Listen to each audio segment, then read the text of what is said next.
A moment of drama at 1 a.m. as thousands file past the Queen's coffin. A guard collapses.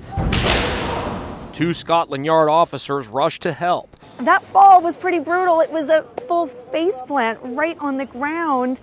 Could that have caused an injury? Faints themselves are generally relatively harmless. If you're standing very still, particularly if your legs are locked and you're not really moving around, blood tends to pool in the lower parts of your body, and therefore not enough gets back to the heart, and critically, not enough gets back to the brain, and that's when you pass out. It's reminding many of the moment King Charles III was also unsteady on his feet after walking for 40 minutes behind her coffin, then standing to attention in the hall. Charles had no public events today, but Prince William and Kate were out and about shaking hands with well-wishers.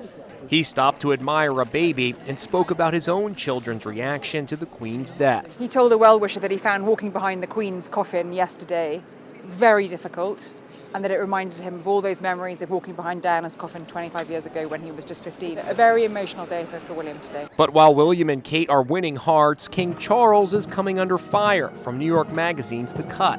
The magazine, which recently ran a flattering cover profile of Meghan Markle, is calling King Charles a big fussy baby and his reign of fussiness. The reason? 2 flashes of temper involving, of all things, pens. He growled at an aide to remove a pen tray during one signing ceremony, and 2 days later stormed out after he stained his fingers with a leaky pen.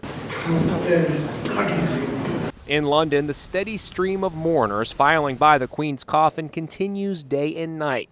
Inside Edition's Allison Hall is there. All of these people who have been waiting in line for hours behind me to pay their respects to the Queen have to go through airport-style security, a metal detector, bag checks. They're not allowed to bring in food or water, and when they get inside, they cannot take any photos. It's just part of a massive security operation underway for Monday's funeral. It's the biggest security arrangement that this country's ever had for the Queen's funeral.